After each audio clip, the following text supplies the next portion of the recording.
buff on the stuff, and the girls just can't get enough. I'm Buff Daddy. Ladies and gentlemen, back by popular demand. You've asked for him, and he's come back to us. He's buff, he's the stuff, and the Chosen Life listeners can't get enough. Our most popular guest, he's viewed on a daily basis at amounts that you cannot believe, and he's here to share some more. Our good friend, our brother, Buff Bagwell. What's up? What's up? I love your shirt, man. Look at that. Hey, check it out. You're sporting the merch, baby. Got to, baby. The chosen one. The chosen lawyer, baby. A wise man once said, it's all about styling and profiling. Bro, you put a t-shirt on me and it just melts on Buff Bagwell's body, brother. You kidding me? It's been like that my whole life. It looks like that shirt was custom made from you. You told me the sizing. It was custom made. That's what I'm saying. I don't think I've ever put a t-shirt on in my life that didn't fit me like this.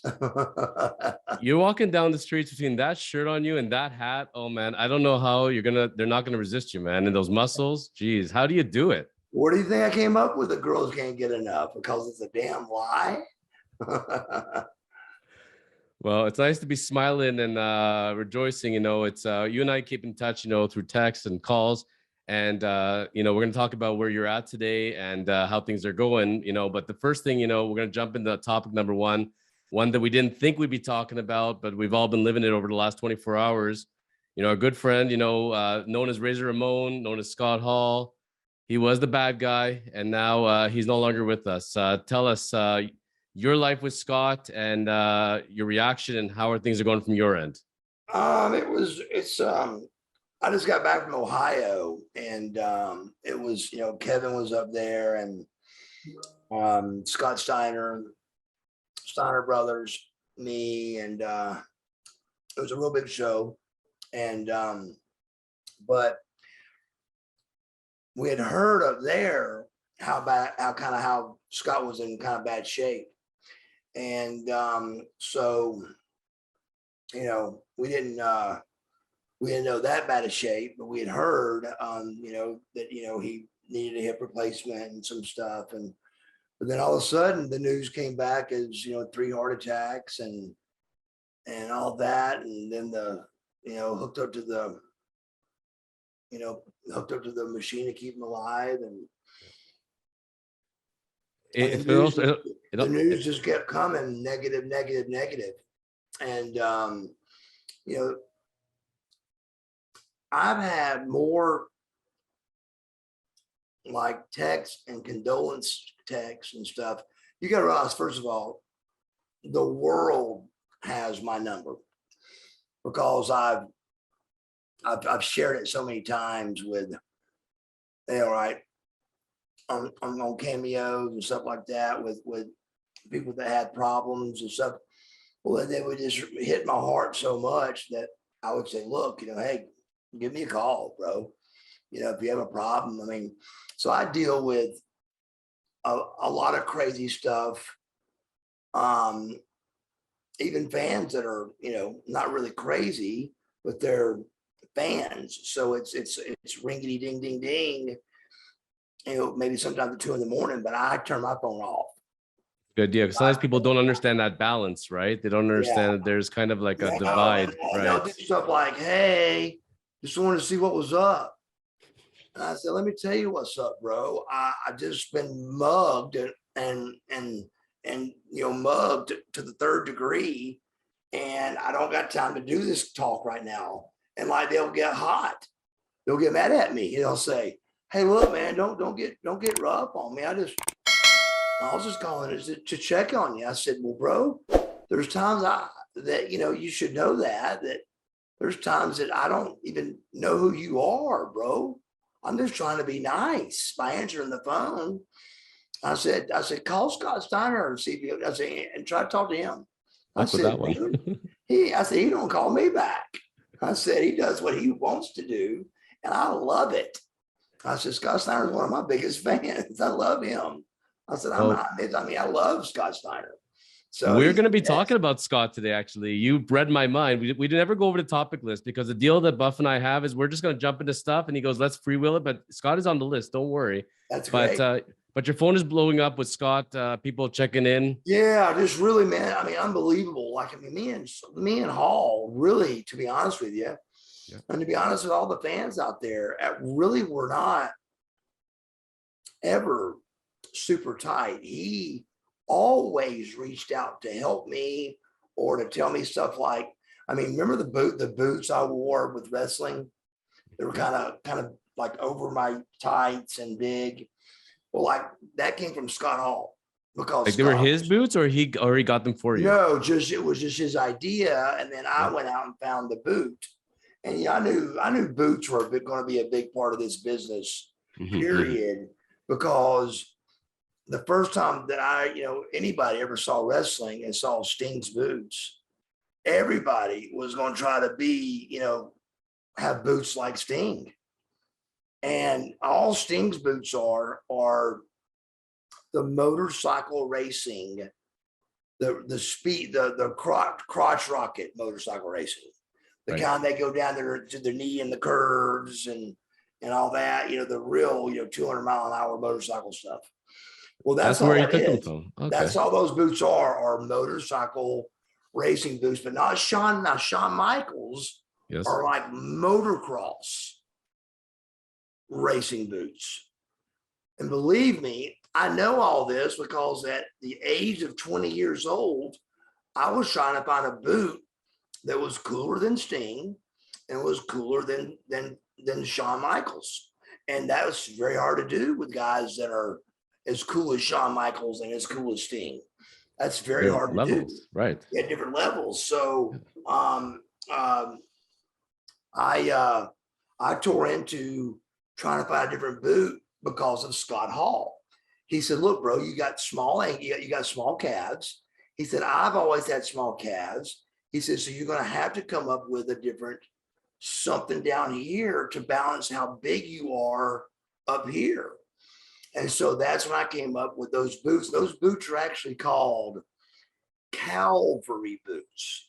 And they're called that because they were from the cavalry. And you know how my boots, they come and then they have a little patch that go over your knee. Right. Well, that's from when, think about being on horseback with your knees bent. That leather was to protect your knees. Oh, okay. And that's why they're called cavalry, because they're from the U.S. cavalry when the armies were fighting the Indians as the U.S. cavalry. They had those kind of boots, but they actually quit making them. And I still got one. I got a pair right now at home that are brand new painted that are ready to go. And then I had the car wreck and then COVID. So I haven't had a chance to wear them, but that's why I'm at Dallas Page's now. And I'm at the accountability crib and just had to land from the Ohio thing and come straight to my deal, which is both my doctor that did my surgery and their doctor here at the crib think that I need to be in the hyperbaric chamber. Okay. And Dallas has one. I've heard of celebrities that keep that on site because they use it and it helps for rejuvenation and healing.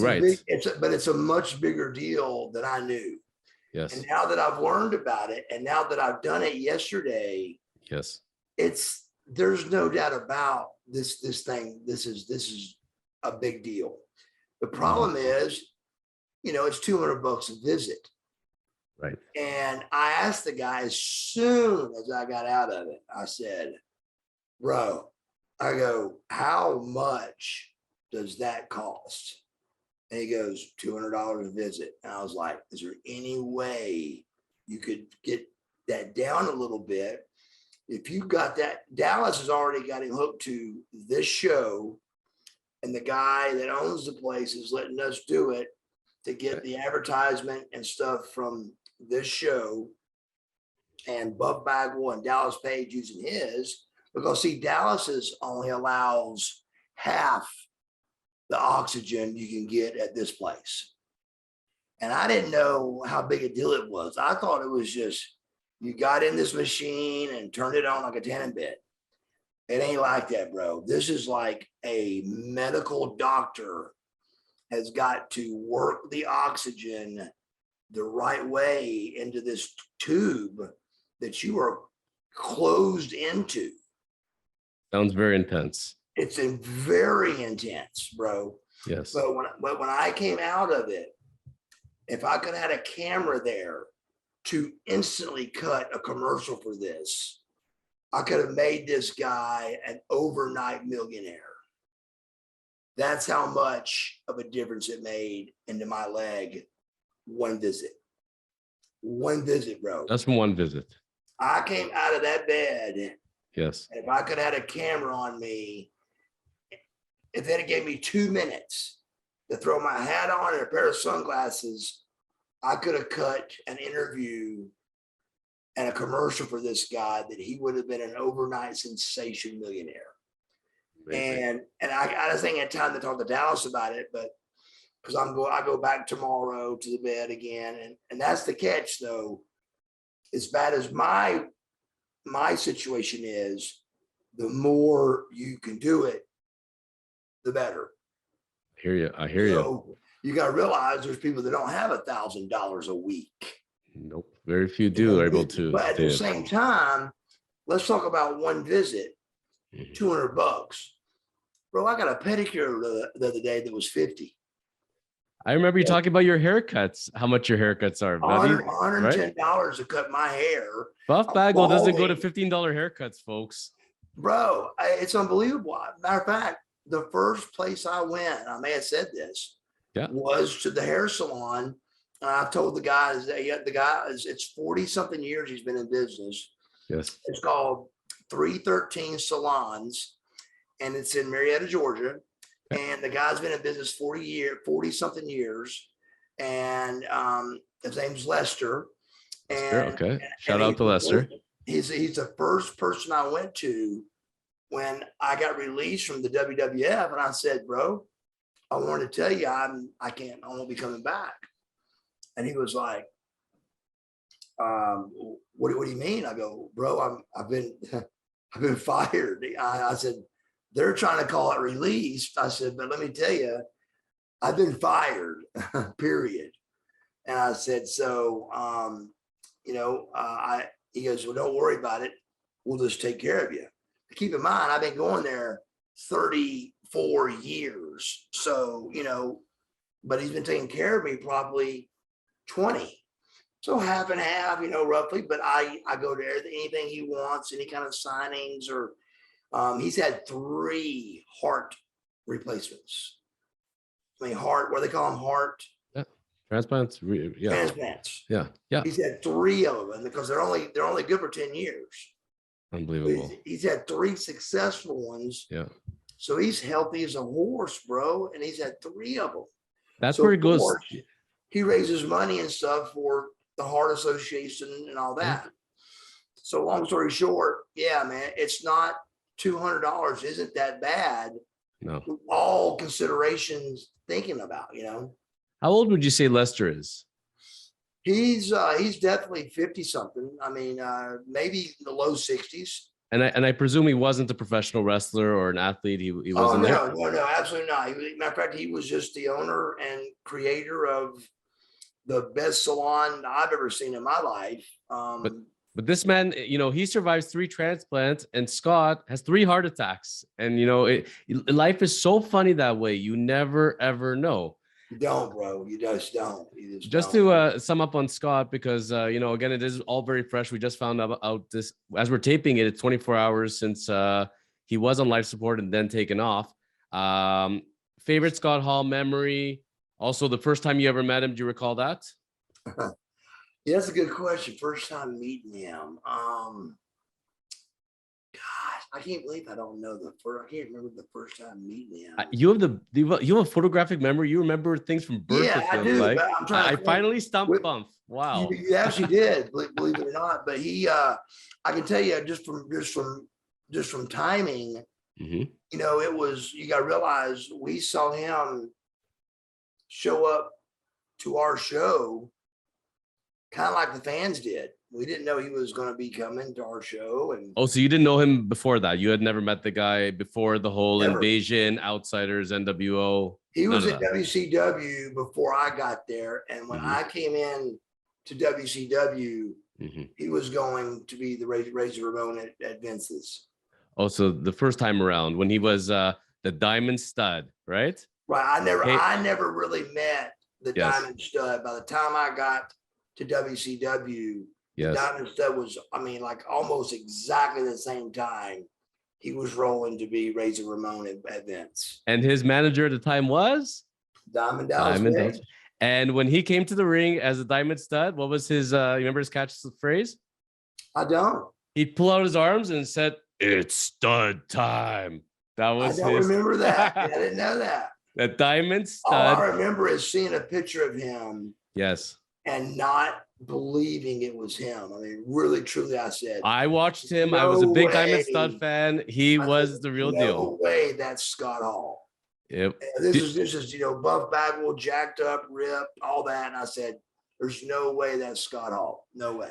So before he was even a Diamond Stud, he was in the AWA with that mustache, you know, the porn stash, and he was Like a Magnum Magnum TA. TA guy. Yeah, he had that Right.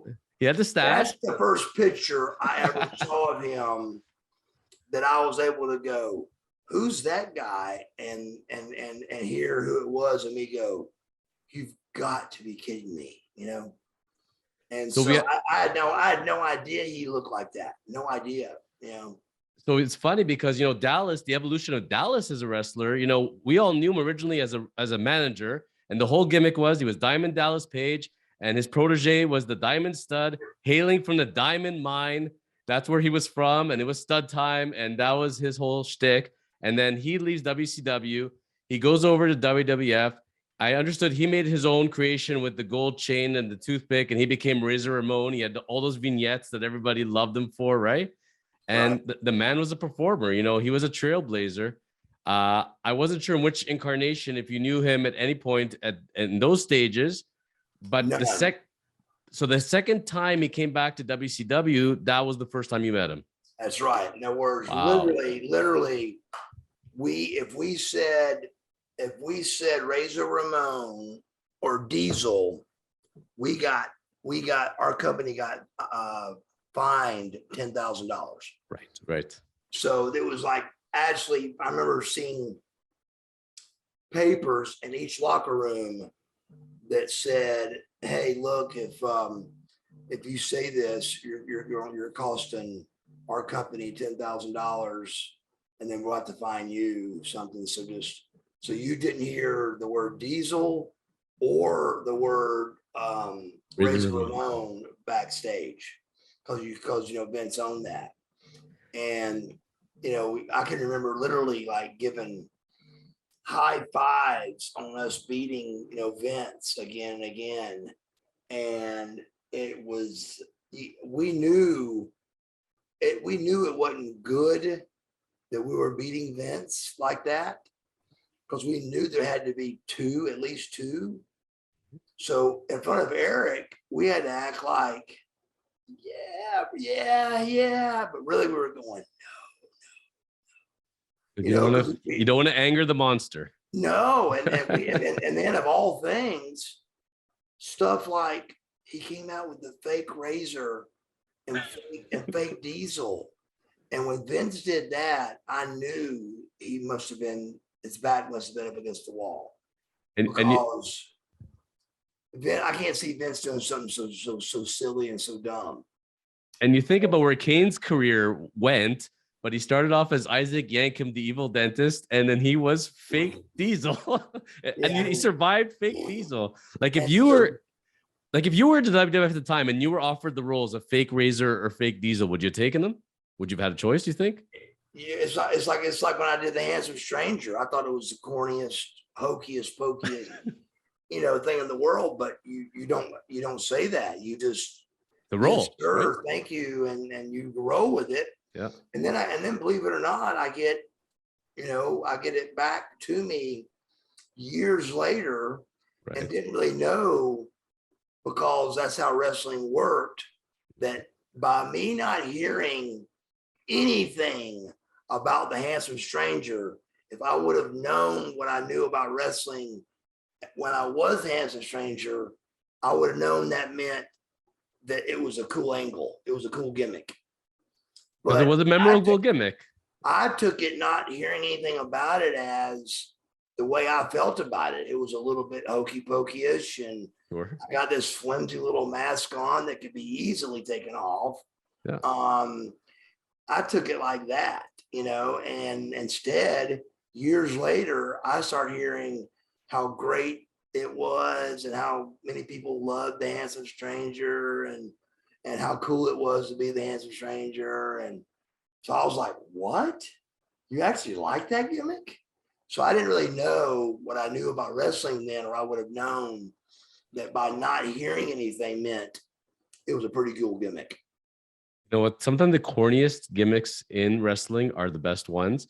But that being said, when they did come back as the outsiders, did you ever rib Diesel for being Vinny Vegas? Did you ever rib Razor Ramon of being the Diamond Stud? Did that ever come up? No, you don't. You don't rib guys that got over like Razor Ramon. You don't rib guys like think about this. Yes. I used to beat Vinny Vegas on a regular basis. You just don't talk about stuff like that because he became Diesel, and that don't matter no more that you beat him as Vinny Vegas. He's Diesel, bro. And now look at his line and look at yours, That's So true, man. there is no making fun of stuff like that. You just congratulate him and go, way to go, brother. Most people can't even make it to the point of Vinny Vegas, let alone Diesel, let alone Scott Hall. But That's what I'm saying. yeah, Kevin Nash. Ultimately, do you think that that Scott Hall will be most remembered as Scott Hall, or as Razor Ramon, or both? That's tough, man. I think Scott Hall, because it was just last. He'll always be remembered, man, as Razor Ramon, bro. I mean, that was just, hey, yo, it was just his gimmick, and he could talk just like Tony Montana, and loved it.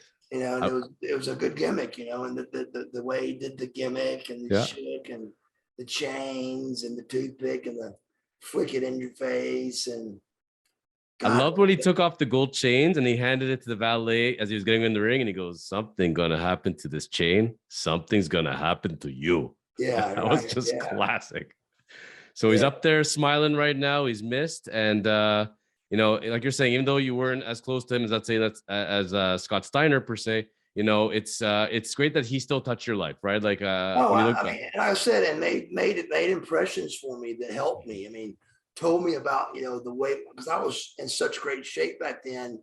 He would tell me, to open it up, and to hit the double bicep a certain way, and just to work on my poses, and that, and to level my body out by making my calves look bigger with a different boot, made my body look so, because I had such great quads, but no calves, that balanced me as a figure and made my body look totally different. And it helped me a zillion % in the ring, look much better. And so I found the right boot, but it was because of Scott Hall, Before that, me and as the American males, it was the tights that came down, a little bitty ankle on top of our boots, Yes. And then all of a sudden we came down and kept it kind of big, and made our bodies look much better. Let's talk about all the degrees of connection here, because it's amazing that it's essentially Scott Hall Day, but Scott Hall, his connection to Dallas, and my connection to Dallas. You and I talked about this last week, but when I was back in my baseball reporting days, I had my blog MLB Reports, and I was speaking with Dallas, and it was about 11 years ago. And this is when DDP Yoga was just coming out. And so our connection, and then that would made me think during the first time I spoke to you, I was saying, you know, Dallas is a good guy. You know, have you ever thought about working with him? And at that point, you probably already knew you were doing it, but you were kind of coy. You're like, yeah, Dallas is a good guy. You know, maybe I'll be working with him in the future. And then, you know, To be honest with you, I really don't think I had talked to him about this yet. Really? Because there was only a really short period of time I couldn't talk about this. Because when we were chatting up, and this was 6 weeks ago, one of the reasons that your episode is blowing up, besides the fact that you're awesome, is that the fact right at the end we discussed DDP, and we talked about the whole idea, and you were saying that in the future might be, you know, something that I didn't think about in the past, something I was resistant to, but I'm open to working with him in the future. Yeah. And then all of a sudden the news comes down, I'm at DDP's house, and DDP, you know, getting his start through Scott Hall as well. They had that diamond connection, and here we all are now. So walk us through it. I see the message one day, you and I, we were recording our promotion for this upcoming podcast. Everything's good. And all of a sudden I see the news like everybody else. Hey, yeah. I'm at DDP's house. What the heck happened, Buff? Yeah, really what happened was I knew he was working on something, and but there really wasn't nothing to talk about. And that's why I think we talked about, you know, we may be working together coming up sometime soon, but that's truthfully all there was at the time. There was nothing like this that was set in stone. I didn't know anything about it because I would have started panicking over all my bookings and stuff I had. And your calendar was full. Your calendar was full. I know you're in a different city every week. Like, you've been running around like crazy. Yeah. But I manifested this, you know, since last year, with everything that's going on with DDP and the people he's helped. I said, man, I could see Buff there. Think about my ride for a minute. You got to realize I created Rebuilding Buff. Right. And was shooting. That was a total shoot of, and it still is a total shoot of me changing my life. And then all of a sudden, Dallas comes out with a show called Change or Die. I mean, it's just, and then all of a sudden, Scott Hall was here and died last night. So it's just so crazy that even I haven't totally taken it in. You know, it's just really, really been a crazy ride. And what really has confused me, that I need to talk to Dallas about it to get it kind of squared away in my brain, is I really don't understand why I'm receiving so many condolences. Like I said, I bet you I've received triple the text than I received over my own mother dying. So that alone is just crazy to me. The NWO is so deep in people's psyches, you know, that you're going to be associated the rest of your life with being an NWO. That's and and Scott and everybody else in the NWO. I said, when they came up with For Life, I didn't really think it was going to be For Life, but guess what? It is. It's going to be For Life. And it was for him, and it will be for me. The universe is clearly speaking, and it said, Buff, you are exactly where you need to be right now. I think that's very obvious. Without a shadow of a doubt. And let me tell you, I was going to leave.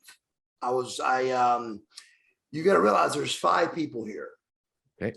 There's Butterbean, and there's 2 chicks. There's a kid named, we call him T-Dog, and there's me. So there's 5 people here. 4 out of the 5, me being the one out, 4 of them are here for major weight loss. Like one girl's 335. 335. I mean, she don't look at it, and she looks fantastic actually, but she's 335, bro. You know, and she's 5'9" or 5'10", so she just don't look it. But she's just a big chick, and she's very pretty and very beautiful, but she's a big chick. So her reason for being here and mine are not even close. They're not even close. Right. So I started thinking, because last week we had to shoot, before we left, we had to shoot a thing called Why? Why am I here? Right. And 2 people shot last week, and the 2 girls and the boys going today to do it. But we had to do me and Butterbean did our whys last week.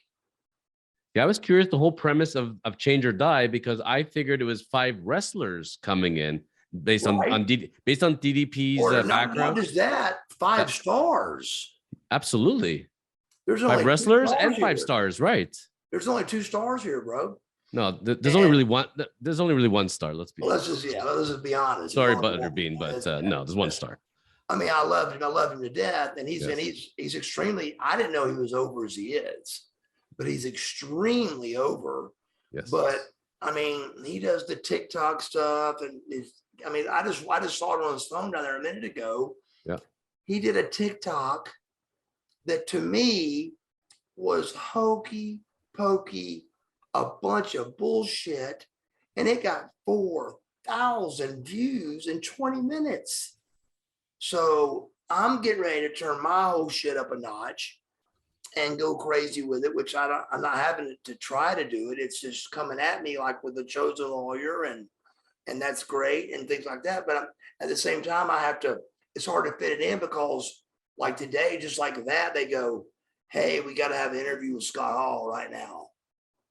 And I had to instantly go outside and cut a whole big giant interview like this about Scott Hall, and so, I had to put off our tape a little bit, But we're here now, and you said that you came, you got the offer, you went straight to DDP's house, but early on you thought about leaving. What made you decide to stay? Oh yeah, so that's important. I tell this story. Yeah, please. It's very important. So I got really depressed last week.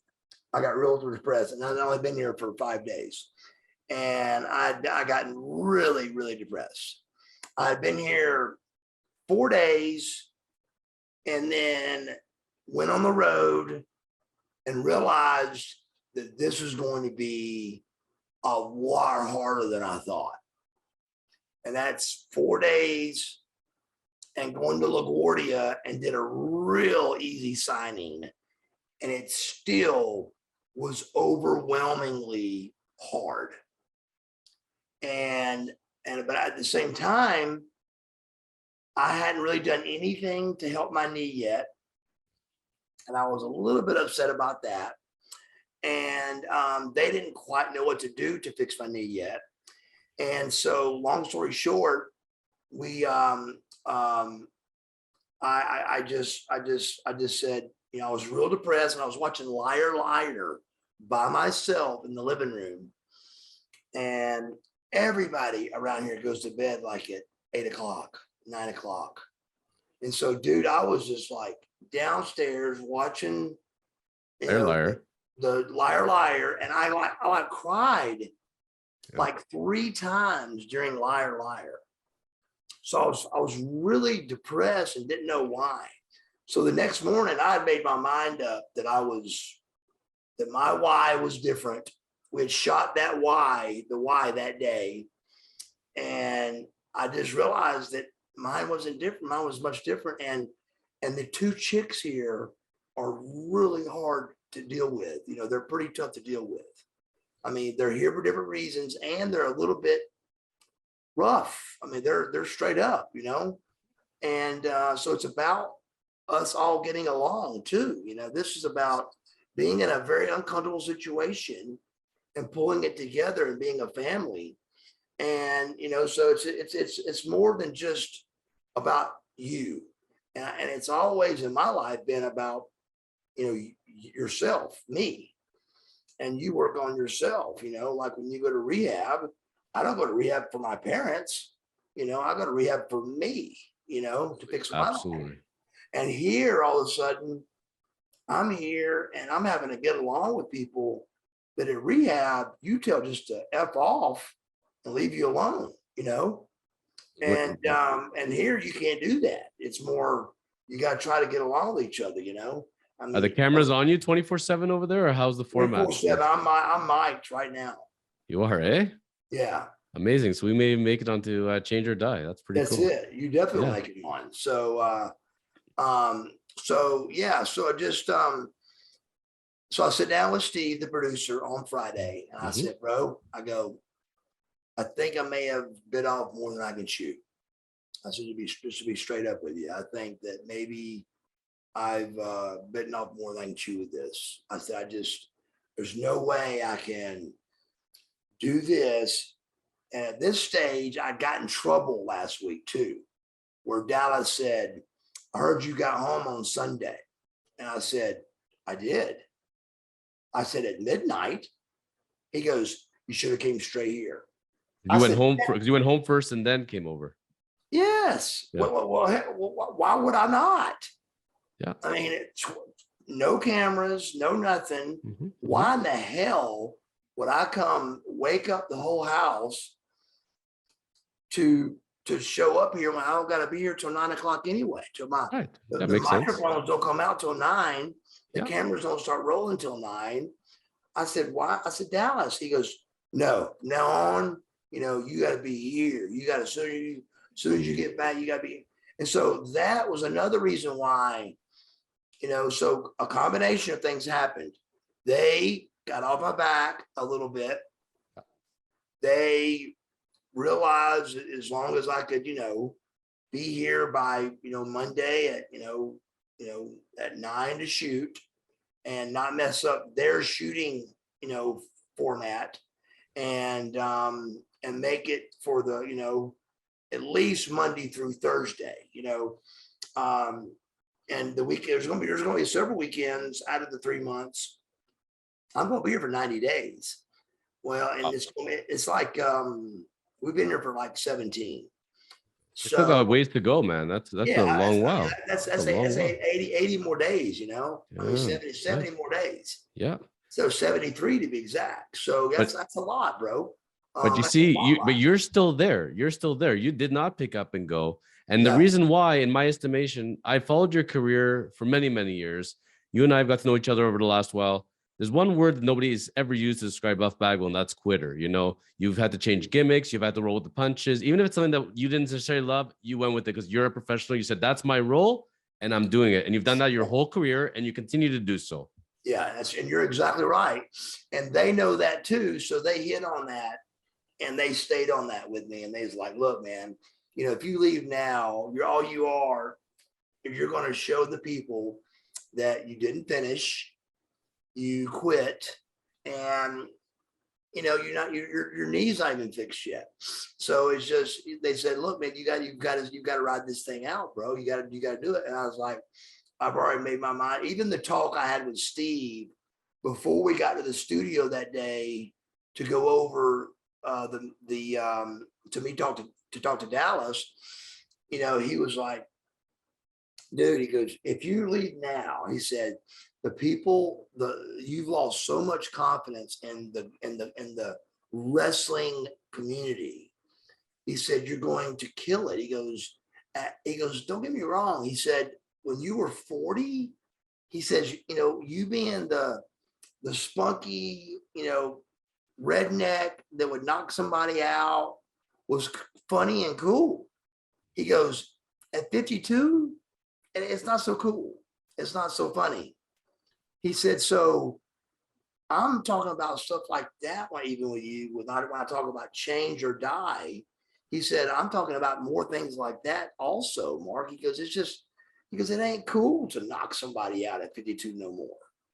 And it ain't cool to cuss somebody in because the thermostat's too hot, you know, in the house, you know. So it's more about that. So it's just, I had to, you know, come into Jesus, you know, story, you know, come into the chosen lawyer story, and really just came up with, and then at the same time, all that literally, swear to God, all of this is coming at us like we were talking. And while me and Dallas were sitting down in his office, Steve, the producer of the show, come in with the picture of me cooking on Twitter. And I was like, oh my God. Is that the spaghetti? Yeah, no, it was actually, believe it or not, it was tacos. Oh, tacos. Okay. I made tacos. Nice. I was like, I was posing with it, joking around, having no idea they were going to post it. And they posted it, and Love it. It went wild on, Twitter and all that. So I instantly was like, well, I know where I'm going to be the next 70 something days or 80 days, I'm going to be right here. I'm going to give it to you straight, man. Like, for the trolls out there that's saying, we're buff at, I can tell you, look at you right now. You look like you're 30, maybe 35. You already said you already made great gains, as far as where you've been. You look at your face. You know where I noticed right away? Your right arm. You could see the veins in the bicep. Look at that, people. You're telling me this man lost it? He's better than ever. Like, dude, it came real quick to you because muscle memory. And you're looking amazing. Tell us about what's been going on with you from body-wise and the amazing changes already we're seeing. I really haven't had a chance to, the training thing. Again, that was a little bit of a buzzkill for me too, because I wasn't able to stay in the gym. See, Dallas's deal behind this whole DDP, yoga thing is that you don't have to go to the gym. This is the gym. I mean, yoga is the way to go, and with Diamond Dallas Page, with DDPY, that is the answer. Look, like I said, I haven't been to the gym. And look, your biceps are like raging over there. Yeah, damn. I haven't been to the gym, and I'm still like that. So I haven't trained in 17 days. Seriously. And I've gone from 268 to 235, and just by the only thing I've done is the program, right, and the diet. We were talking about this off air before we came on, but you're saying at your peak weight wise, you were at about wrestling weight of 228. Yeah, I mean, when you're not far off. Absolute best, I was 228. And okay. Don't get me wrong. On TV, you would think I was 250 because I was so ripped, and I was so big. That you'd think I was 250, but I wasn't. I was shocked. I was shocked when you said that. But then you're saying now you're 235. I kind of did the math a bit. I thought, and that being said, now would you say that you're based on how you knew DDP, how you knew Dallas before being an accountability creep, have you guys gotten closer? How's your relationship been with him? Oh yeah. It's hard for us to get closer because we've been so close for so many years anyway. I mean, you got to realize, believe it or not, Dallas was who I was up against in Rookie of the Year. Really? Do you remember that? Yes, I didn't realize it was him. Do you remember who the three were? I cannot now, to be honest. Please share with us. Eric Watts. Yes. Marcus Alexander Bagwell. Yeah. And Diamond Dallas Page. Wow. And believe it or not, Eric Watts beat me with the PWI. He was the PWI Rookie of the Year. Yes. Which is the Pro Wrestling Illustrated. That didn't matter to me. I was WCW Rookie of the Year. That's the one that everybody really knew.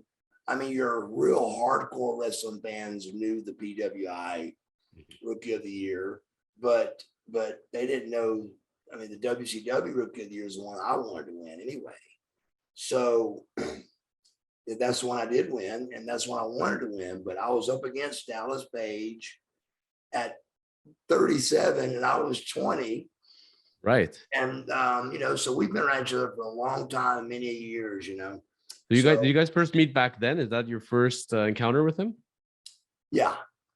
And it's amazing because when I got here at WCW, yeah, here's this older guy, right, that was trying to play wrestler that everybody was against, and he wasn't going to make it. And here I was, the young greenhorn rookie that wasn't going to make it.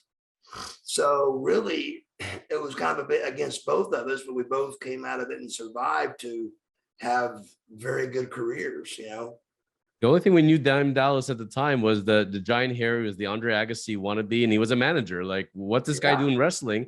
And he went on to a great career. Incredible.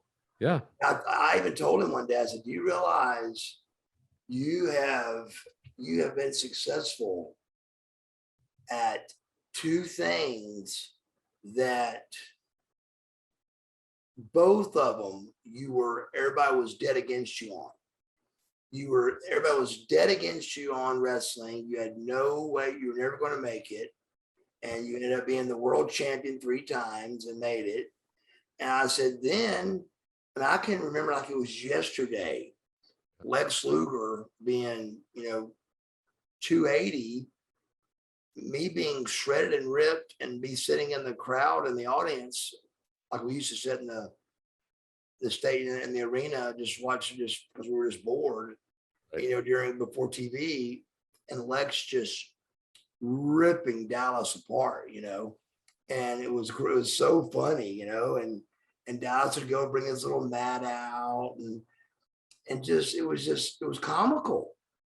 And all of a sudden he becomes, an overnight sensation over it. I mean, it's unbelievable. It's just sounds like you made the story up. Sounds like it's fake.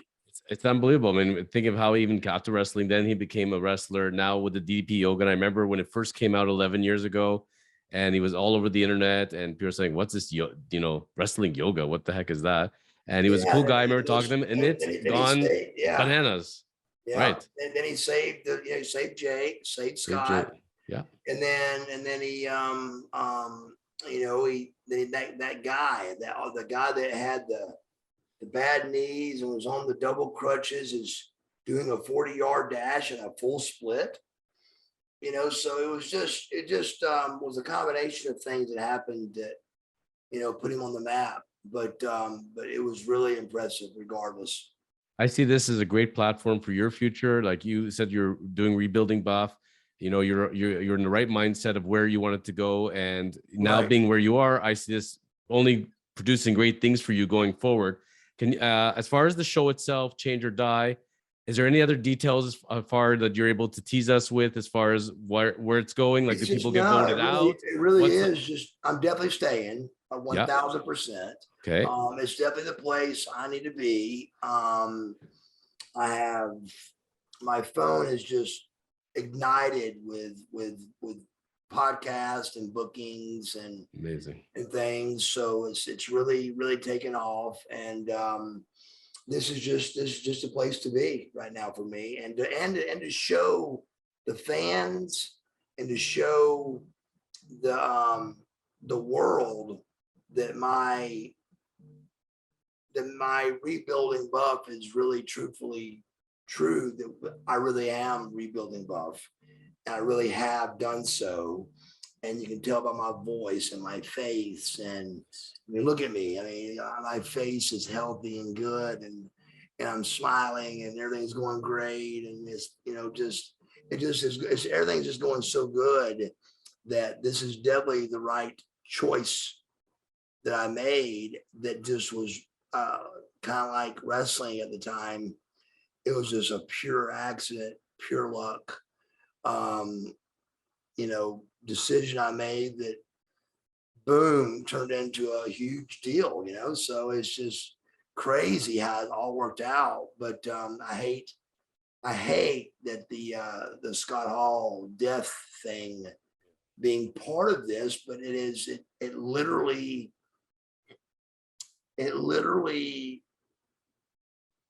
may save, his loss as bad as that is.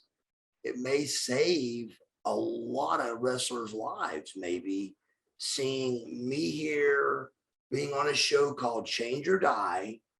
At the same time, Scott Hall dies. At the same time, I got a show called Rebuilding Buff.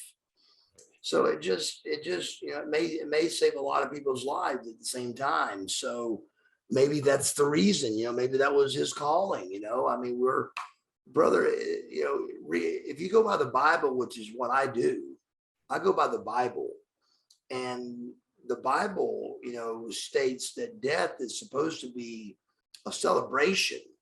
I mean, like to this day, I've not cried about my mother dying, and I never will, because it's not supposed to be about crying.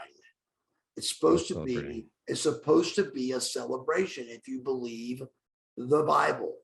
If you believe the Bible, it's supposed to be a celebration. And you're not supposed to cry and be upset about it and all that. But at the same time, you can't tell my dad that. I mean, my dad's, he's tore apart about this thing, and he lost his, him, my mom had been married, I think it was 60 years, bro. No, it was 50. A long time. No, I think it was 60, man. But it been, because they got married when my dad was 16, and he's 76. So 76, okay. Yeah, so 60 years, bro. Yeah. And back then, you wouldn't bet my parents would make it 20. And then all of a sudden they were celebrating their 60th year. Well, look, they produced a superstar, and I can tell you from our audience at The Chosen Life, they've been hitting the subscribe button, they've been liking the episodes, and we've been noticing the comments, and Buff, you have your hardcore fans, and they're all just, it's a consistent message throughout on the different clips of the episode. On the first one that we posted, it was, we want them to be happy, we want them to be okay, we wish you only the best. So your fans, your diehards, are all with you and loving you every step of the way, man. Great. That's great. That's the whole point of this, is, show everybody that I am truthfully okay. Yes. I'm not on some kind of train ride of death that, that God bless the world. We lost Scott Hall. I hate that so bad, but I'm not on some kind of Scott Hall train that's going to end drastically. And I'm just not. I am definitely on the train of changing, and have been, with the Rebuilding Buff. And even over the weekend, we did our podcast, and literally my eyes were closing during the interview because I had no sleep. And there was interviews, there was stuff coming across to my partner, Bub's drunk right now, Bub's, so you're gonna have your haters, the deal. If you don't have haters, that means you haven't made it. So exactly. You made it. The more they pile up, but you know what? Another one of my guests, sports agent, was saying they're Johnny on the couch, man. They're not living the life. They're just sitting and critiquing everybody else. But it's okay. We accept them for what they are. Let's jump from one Scott to another, because you did mention his name, and I've always been very curious to ask you about him. So from Scott Hall to Scott Steiner, he's been in news because we have the Wrestling Hall of Fame, but it's the WWE Hall of Fame, as we know. And Scott has been mentioned because he's had his issues with WWE, which we won't get into. But he's been put forward as a candidate because, his nephew, Braun Breaker, has been doing really well. And so Rick and Scott going into Hall of Fame, finally, I think very deserving candidates. What do you think of Scott as a Wrestling Hall of Famer? And what's your take of Scott? What's your relationship with him like? Oh, me and Scott are super, super friends. We always have been. Even we know the ride we had. We know the communication we had, and all the great skits we gave the world, and the best, and just the greatest stuff in the world. We would come up. I mean, we'd show up to the building and just think, okay, what can we do so backwards that it's not even funny, And like showing up in St. Louis that night, and it was the day, it happened to be just pure luck, but it was the day after McGuire had set the home run record, broken the home run record. And where are we at? St. Louis, at the Kemper Arena in St. Louis. And what do? I come dressed up like Mark McGuire, and we burn his jersey in front of 50,000 50,000 fans. How did you get out of that arena? Jeez. Well, that's what Bischoff said. He goes, guys, I'm not sure this is going to be safe for y'all. And he's like, we don't care, so we sent the people out to get the McGuire jersey, and Bischoff did it for us, and the McGuire wig, and we came up with me taking steroids during the interview, and him saying, and Scott going, what did you just take? And I went, steroids. And for some reason, I decided to talk country. I don't even know if McGuire talks country or not. I don't know. I don't think so, but it's so funny. I did it. I did it that way, and it came across funny. So did Mark ever reach out to you to say anything about that? No, never. But I was shocked a little bit that he didn't. Yeah. But he never did, and I'm glad he didn't, because I was actually a fan of McGuire's. But yeah, we all were. It was amazing. But at the same time, and I think he got gypped off. I think him and Bonds both. Yeah. I mean, you cannot take a steroid and it make your eye-hand coordination better. Thank you. That was one of the topics I was going to raise with you in the future. But popping a pill doesn't make you the greatest hitter all of a sudden. You got to put the work in, right? In the gym and in the batting cage. Right. I mean, I don't care the weight, whatever. It doesn't matter. You still have to have the eye-hand coordination to hit 100-mile-an-hour fastball. And I'm in no means endorsing steroid use whatsoever, but I'm saying Barry Bonds, he put the time in the gym. He put the time in the batting cage. He put more time than anybody else. Yes. May have put stuff in his body as well, but it's not like he didn't work hard. What? He worked harder than everybody else, period. Absolutely. Like I said, the simple fact is, it's like they're trying to say steroids can help your eye-hand coordination. That's not true. That's the magic fairy dust. They're not magic. I mean, you think because I took steroids, I was going to look the way that Buck Bagwell looked? People have got no idea what I looked like and why I look like it. It's because I busted my butt, dude. I was on a Stairmaster every single morning of my life, and nobody, dare wants to give that kind of credit, or that kind of, even the wrestlers themselves were all saying, "Oh, you're taking growth, you're taking this, you're taking that." I was like, dude, how do you don't know what I do, bro? For starters, you don't know what I do because you have never tried it. And I'd hear stuff, bro, like, how many crunches do you do? And when I would tell them the answer, and you ready for the answer? None. 0, bro. Because believe it or not, what was on my stomach with a 10-pack, you had the same exact thing, as just under fat, that people didn't have the fortitude and the gusto to get on a Stairmaster every single morning of their life. And I'm not talking about with their hands on the rails and laying on it. And this kind of, I'm talking about this kind of Stairmaster, up and down, hands pumping every single morning of your life, every meal, not, us going 5 days without a carbohydrate. And then you carb loading on one day before, and was shot for Monday. Bro, there was many a times I woke up on Tuesday morning and it just missed it, to where Tuesday morning I looked so freaky and it had just missed it. And there was times that I had woke up Monday morning and went, oh boy, it's going to be a good night on Nitro. I love that feeling. Morning abs are the best. Oh, absolutely, bro. So, and plus that, you got to realize the morning cardio was my secret to my success, because that's called empty stomach fasting.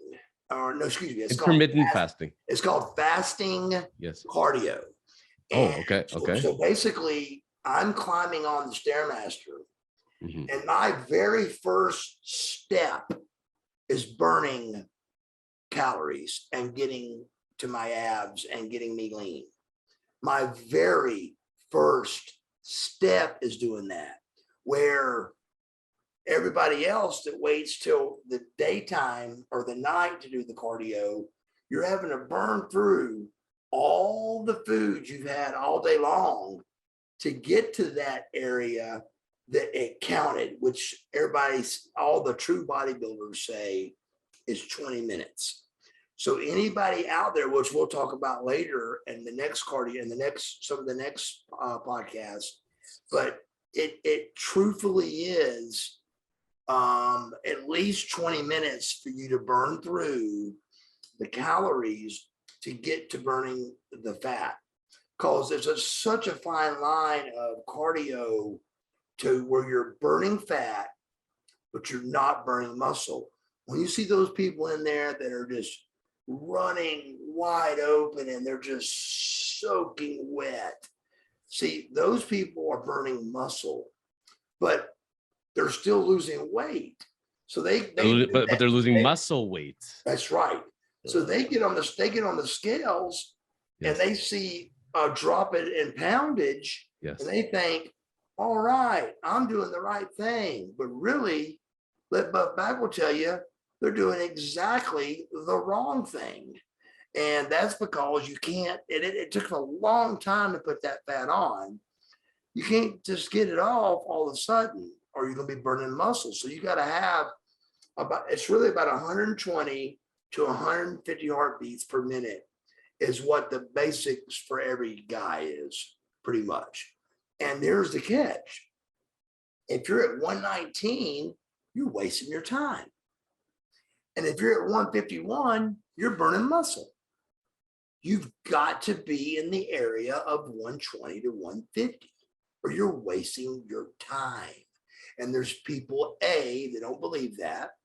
And there's people B that ain't going to do that. And there's people C that just overall just don't even know. I mean, my idea of doing a video for muscle and bodybuilding, if there wasn't 100 videos out already, I was going to do where I walked into the gym and just would walk up. I'd get the gym's permission, which would have been easy. It didn't Lex's gym. And just walk up on a person that was on a Stairmaster or something and say, excuse me, I mean, live camera rolling, and say, what is your heart rate supposed to be?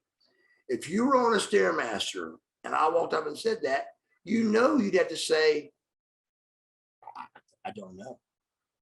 And they're going to say, I truly don't know. Right.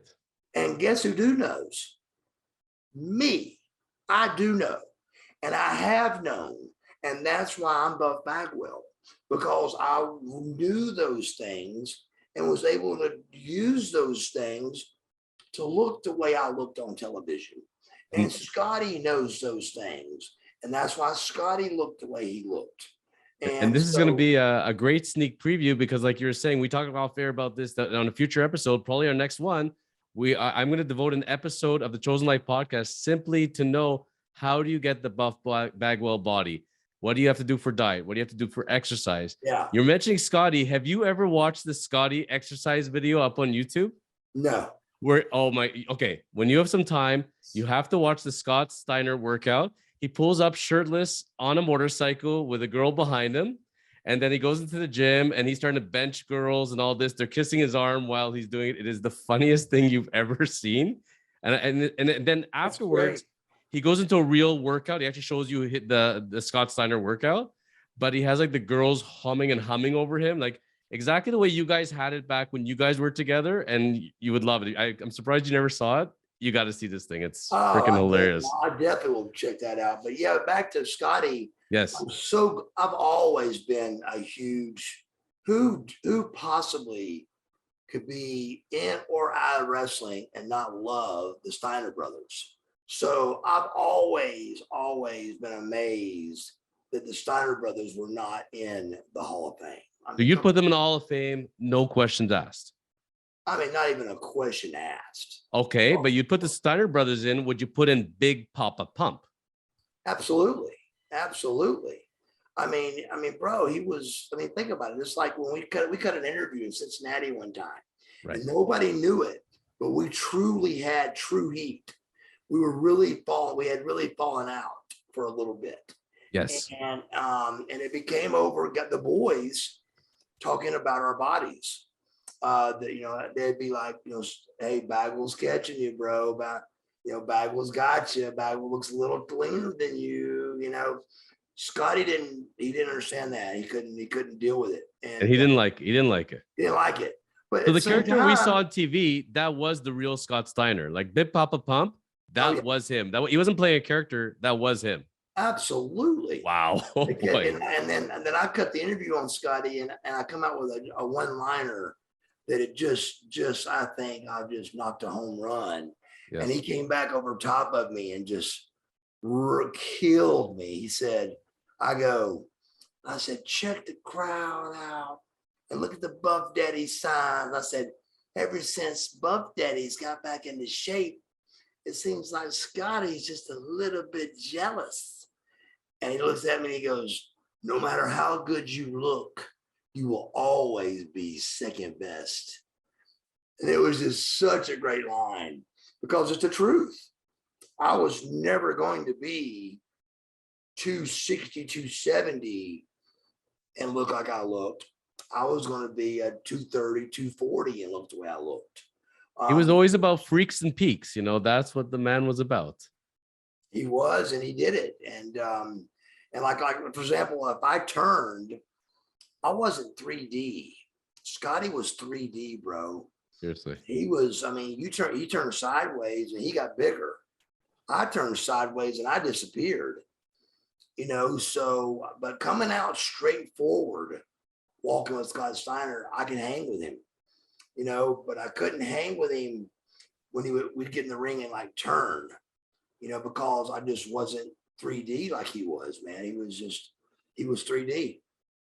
You guys were a great combination from all. I know you've been a world champion, tag team champion, many occasions with different partners. You only got to do that 5 times.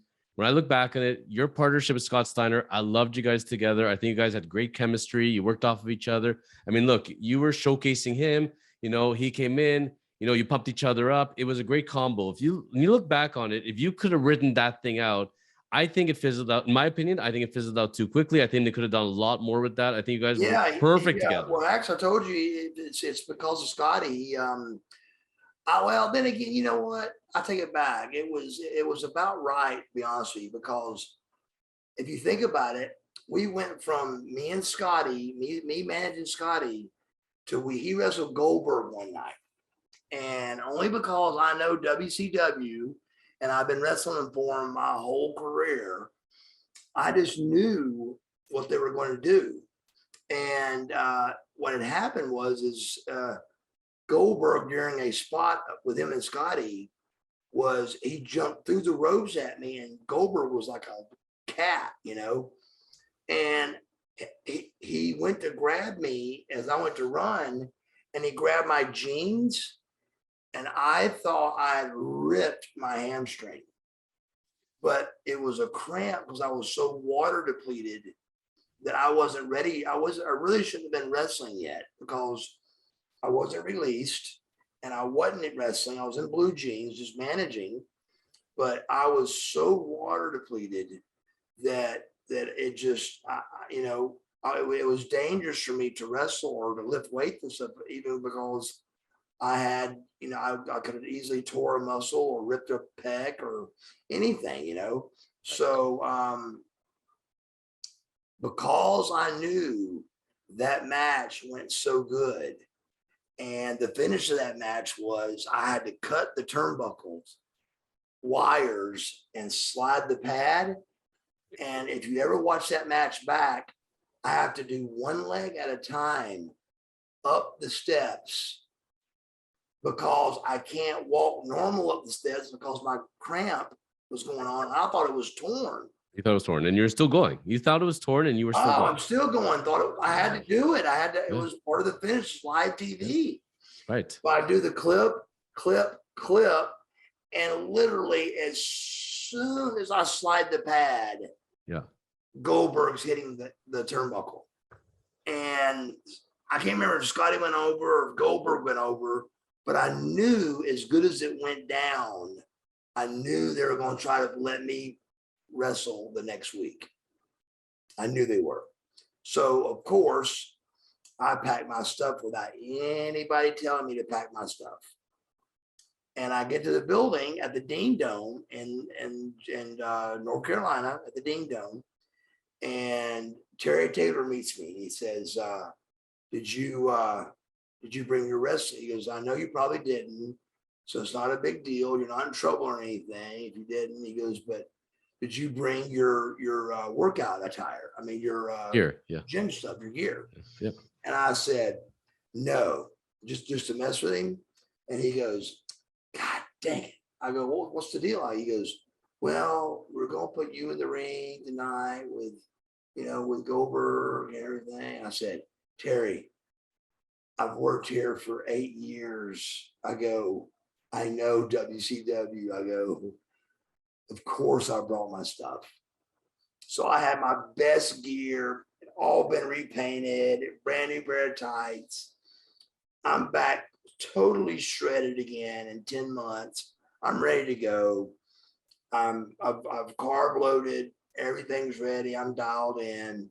And it's me and Scotty against Goldberg and Rick. And Goldberg. Yeah. And how many guys get paralyzed and lose their first match back? Nobody but me, right? So they have me losing a year-long angle you could have had with me and Rick Steiner. He broke my neck on live television. We've got a year easy long angle. And instead, in one match, it's totally gone. So I tried to shoot for the second best thing, which was let's at least B-roll the injury and the match to show the main event, to show what's coming, and so everybody can see how great it's going to be, and they can advertise for the main event. They were like, well, we don't have it. Here's TBS trying to tell Buff Bagwell that they don't have it. And I said, Craig, and his name's Craig Leathers. I go, Craig, I've got it. I said, I could get my mother to get it sent to us. I said, don't tell me you don't got it. Don't lie to my face. I said, all I'm asking is, so that when Scotty hears this, well, Scotty gets hot about it. So not just on top of me, now you got Scotty getting hot about it. So it's Scotty and me combined now that's mad about it. So he had your back on this one. Oh, totally. So he jumps in. Yeah. And finally, only because I think he tore the whole locker room down over it. Yeah. They finally come and go, okay. And literally the pyro's going off for the opening of our show.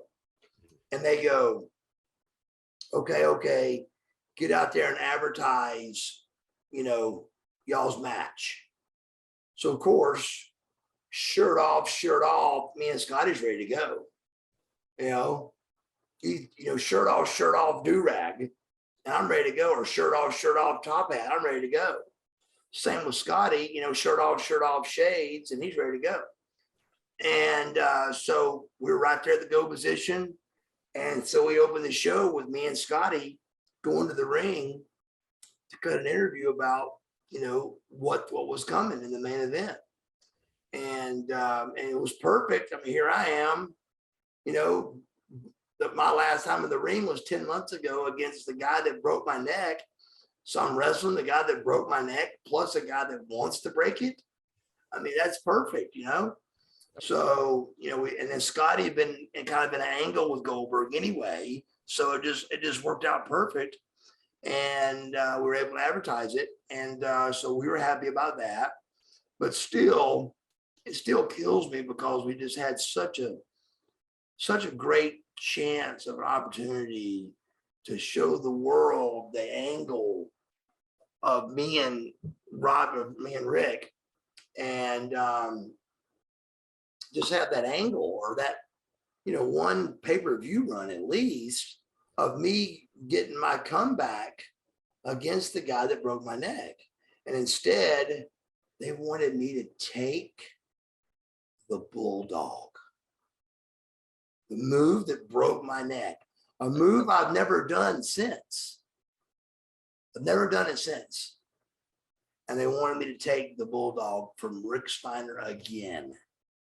After breaking my neck, being paralyzed, and slipping out of the threshold of being paralyzed the rest of my life and God giving me my life back. And they want me to try that, they want me to do that again. And I said, guys, let me tell you something. I said, not only am I not going to do it tonight, I'm never going to do that again the rest of my life, ever in my life. So I talk them into facing Rick and him coming off with the bulldog. And he used to always come off with his feet out to the right and with his left arm and would bulldog you. Well, I guess he got confused or something with me facing him. So he comes off with his right arm and we just collide like two idiots in the middle of the ring. But he still pins me 1, 2, 3. Must have been very scary for you to watch Big E and what happened to him, you know, just now, and breaking his neck. And it's no matter how safe you practice, you know, it's people say is wrestling fake. It's real. They are in the ring. They are doing this, and things can happen anytime you're trying any risk maneuvers, right? And Absolutely. Big E learned it the hard way. The bulldog is Rick Steiner coming off behind your back. You're not even looking at him. So there's 280 flying through the air, coming at you, and you can't see him coming. And I'd taken that move 1,000 times. Well, this time he happens to miss me. Right. And when he misses me, there's live cameras everywhere, and I don't want to look stupid. So I, of course, adjust and try to catch up to him. And when I do, I come into him and hit my face, and it paralyzes me. Think about the pile driver and how many people got paralyzed from the pile driver. That it should be a very safe move if you do it properly, if you do it with the knees. If you don't, you fall on your head. Bad things happen when you fall on your head. Yes. It's common sense. Exactly. So, you know, that's just back to that old, you know, wrestling's fake thing. It just, people have got no idea what we really go through and what's really on the table and what really is on the, you know, on the playing field, you know. Amen. And that's where when I look at your career, I look at Scott Steiner's career, I think you guys are parallel in many ways, because I think he got a raw deal as well. You know, I think that the industry, you know, he put a lot into it. He worked his butt off, and I don't think he gets the love that he deserves. He was a great worker. He was a great showman. He should be considered one of the greatest of all time, you know, and I think that he gets a raw deal simply because he stood up for himself and he spoke his mind, and people didn't always like it. You stood up for yourself. You spoke your mind at times, and people didn't always like that. People didn't like it. So many people, like, for example, on the live podcast I did over the weekend in Ohio, I was like, look, I said, if you don't want me, I said, if you really want to know how you look, don't ask me. I said, because I'm going to tell you. I said, for example, if you got a booger in your nose, do you want to know? I know I do. I would. I look at the lady in the front row and I said, look, if you see a booger in my nose, let me know. Yeah. You know, I mean, literally, because I just don't want to be walking around with a booger in my nose and people not tell me. So some people, though, don't take that well. Some people don't like that. So that's where here I come in the picture. Mr. Tell It Like It Is, and some people don't like that. People want to hear what they want to hear. But the truth is, when you tell them the truth, you're helping them ultimately. It just sometimes people don't want to hear reality and they want to live in fantasy land, I guess. And it's a shame. Summing up with Scott, ultimately, when you think of Big Poppa Pump, what do you think his legacy will be when all is said and done? Where do you think people will see him? To be honest with you, I can't answer that good because I don't know a lot of the stuff that Scotty's done as far as the things I hear. But never mind the stuff that he hears. I mean, from the guy that was in the ring, the performer, the showman. Yeah, he just, he, as far as that goes, my God, that's just going to be a great legacy. But he's done so much, the Hogan stuff I hear about and all that. I don't know nothing about all that. And I don't care. I love Scott Steiner. I mean, I just love Scott Steiner. I love everything he stands for. Matter of fact, back in the day, he had all the heat one week. I had all the heat the next week. And then he had it the next. And then I had it the next. It was never back to somebody else. It was always between me and Scott. And who looked the best? Me and Scotty. So you tell me that's an accident? You tell me that me and Scotty on a drug list of tapings that had to get drug tested, we happen to be on it every week when it's a random drug test? Come on, bro. I don't think it's a coincidence. Me and Steiner were on it every week. And they're trying to tell us to our faces that it's a random drug test. It's like picked, the computer picks it. I don't think it works that way. No. Look, I've said, first of all, do you really think that I believe you? Don't try to tell me, don't lie to my face. Yeah. Try to get me to think I'm dumb enough to believe it. Well, Scotty's the same way, except he was just more vocal about it with bigger names like Flairs and Hogan's and things like that. And I'll be honest with you, I can't speak on it because I don't really know the things that I hear he said. I know that he did a lot of stuff and said a lot of stuff, but I really don't know about it. I didn't hear it. I never heard it. Yeah. I just know from boys that I trust that I remember he said a lot that was supposedly too much, but I don't know that, and I don't care. I think Scott Steiner is great, and I think he's phenomenal. So, I've always been a fan of that. So then you put me and Scotty together. Oh my God, dude, we were hilarious. Well, you guys were amazing. And we'd come back to the back, and Eric would literally be leaning over on his knees, like going, oh my God, what am I going to do about this? You know what, y'all, my phone's going to be ringing all day tomorrow. I figured he'd be patting you on the back. No, he was nervous. Well, he was. Yeah. But he also was saying, he goes, don't get me wrong. He goes, it was unbelievable. He said, but the problem is I'm going to have to answer for it tomorrow all day long. He said, it's going to be brutal. So long story short is, that's just going to be part of it, I would tell the fans out there, ignore what people say. People said they did. You love Big Poppa Pump. Go watch the Scott Steiner workout on YouTube. Go put in Buff Bagwell, Scott Steiner, Big Poppa Pump into the feed. Yeah. Watch some of your tag matches. Watch some of your vignettes. It was classic wrestling. Not only that, brother, I want you to look and try your hardest to find one slip up, one stumble. Never. One missed tag, one just simple little bitty mess up. And let me tell you something, brother, you're not gonna find it because we didn't mess up. Even the match that I got ripped apart with Booker T, look at it right now and find one mess up, find one miss kick. It wasn't a Find bad one match. It was the punch. crowd. It was the crowd. Find It was one punch that I throw that don't look like it's taking his head off. I mean, you just can't. So yeah, was it not a WWF type wide open match? Maybe not. But we wasn't talked to. And actually, I told you the story last time. right. The WWF took the blame for it.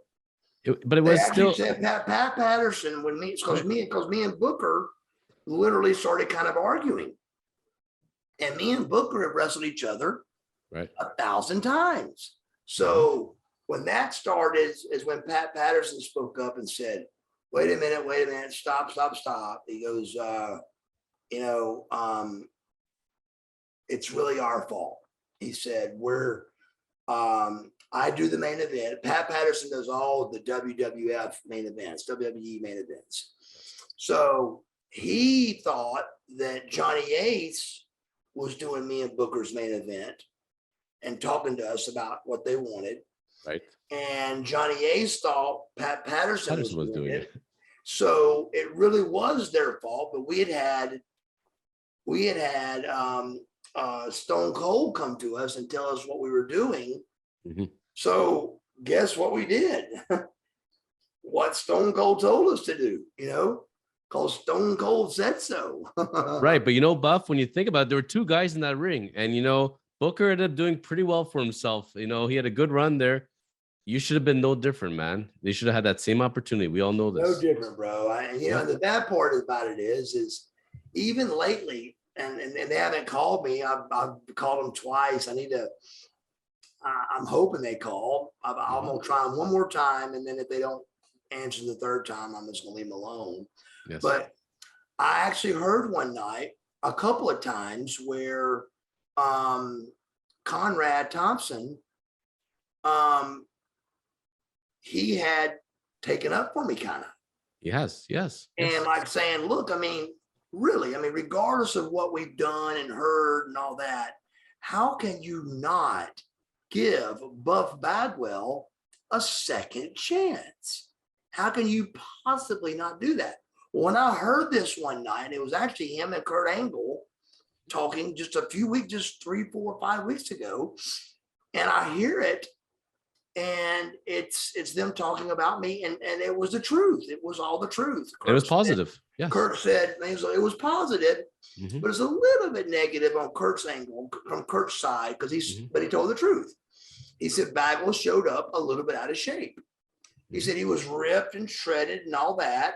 He said, but he showed up a little bit out of shape. He was a little bit gassed in the match and a little bit too quick. And so he wasn't quite, ready. But, still, do you fire a Buff Bagwell over that? No, of course you don't. And so that whole thing, bro, was, I'm telling you, we knew it was over in Tacoma. We knew it was over there. It was done. It was history. And because of that, that's going to see I told somebody over the weekend that didn't know it. I said, do you know, a security guy started walking with me in Ohio that I didn't really need, because I was just because I speak to everybody. Hey, what's up? Yeah, sure. You want a picture? Yeah. Hey, all right. You're welcome. Thank you. Nice to everybody, like I always am. And I'm on my way back to the table from the bathroom. And all of a sudden I look over and a security guy is walking with me. I said, thanks, man. I appreciate you walking with me, And so we start talking, and he goes, and we get to the point, and I said, do you know where we were the week after Tacoma? And he was like, where? I go, Atlanta. He goes, come on. I said, all places. I said, I swear to God, bro. I said, now rewind and think about it. You're Vince McMahon, and you've bought WCW, and you've got Booker T and Buff Bagwell. You decided to be the first match of the invasion, and you put it in Tacoma, Washington, and the next week is Atlanta. Why would you not wait 7 days and put that in Atlanta? And the roof would have come off the Phillips Arena building.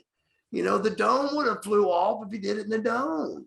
I mean, but instead we get booed out of the building, and I get told by Shane McMahon to not look at the camera as my music is playing. I said, Shane, have you ever seen one of my matches? That's all I do. It makes no sense at I said, all. bro, that's all I do is look at the camera, do a really cool entrance, give you a decent match, and do my little dance and my pose. I said, it's all I do. I said, so now you just took half my ball game out of the picture. So if you ever watch that match back, I'm off my game. The second you got out there. Out of the gate, bro. I'm off my game. I'm dogging people out and doing things I've never done before. And I'm not the heel. Me and Booker both got booed. They booed both of us the same equally. Yep. Yes. Shane McMahon got booed. Stacy Keibler got booed. Yep. Scott Hudson and Arn Anderson got booed. We all got booed. So this is something that was just flat out, straight up mistake or intentional attack on me and Booker. So they had a way out of saying, hey, look, we gave it a shot, it didn't work. And that's not true. That's not what went down, bro. The bottom line is they didn't give us a shot. They should have waited the week and done it in Atlanta. You don't make the first match of the invasion 5,000 miles away from the guy you bought the company from, when all you had to do was wait. Even if it was a 2-week or 3-week wait, you got an argument. 7 days, you don't have an argument.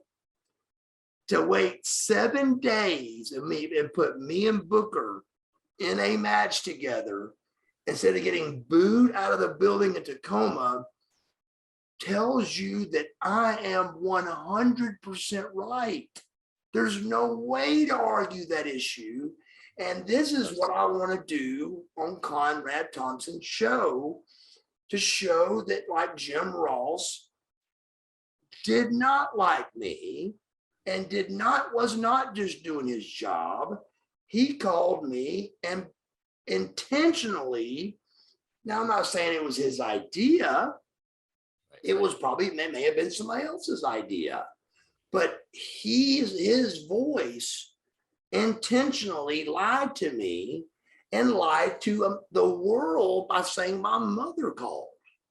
My mother never did call. It is a lie. And that just kills me that the world actually is weak enough to believe that. And to the point where I got asked about it so many times. Like I told you last time, I said, look, let's say the crazy old bat lost her mind and called behind my back without telling me. You still don't fire Buff Bagwell because his mother called. You warn him, you tell her to not ring their phone no more, but you don't fire him. No. I mean, bro, I had an 11-year career where I didn't make a mistake in the ring, bro. There wasn't a stumble. There wasn't yeah, go on in. There wasn't a mistake. There wasn't a mix up. But it was what it was, bro. It was just off the hook. Just imagine they literally, I mean, said, look, how did you guys, what did y'all do? And I said, how can you possibly fire a Buff Bagwell that's never stumbled on TV in his entire life and looked like a Greek god? How do you do that, bro? You can't. Your fans, Buff, your fans are waiting one day, and they'll come when that Buff Daddy song starts playing. You'll come out from on the ramp, and it's gonna happen, baby. It's gonna happen. That's what I'm getting ready to go do right now. Yeah, they're calling you. So yeah, Buff, I'm getting ready to go do my workout right now and be Buff Daddy, and and do the change or die, baby. Change or die buffs at the accountability crib. We're going to catch you on Rebuilding Buff. We are going to see you back on The Chosen Life again. We're going to talk about the buff workout and how to get that buff body. That's it, baby. Thank you so much for joining us again, Buff. The veins coming back, brother. Oh, look at that vein. That's gymless, brother. That's DDPY, baby. Oof, separation. I thought they had gun control in this country, but I guess not. Buff, please tell DDP we say hello from The Chosen Life and enjoy your time at the accountability crib. We'll talk soon. And we got to do our sign off. You know, the flexing, right? Pull out the arms. You're going to beat me here, but keep living the chosen life. That's it, baby. Cheers. Thanks, brother. See you, brother. Peace out.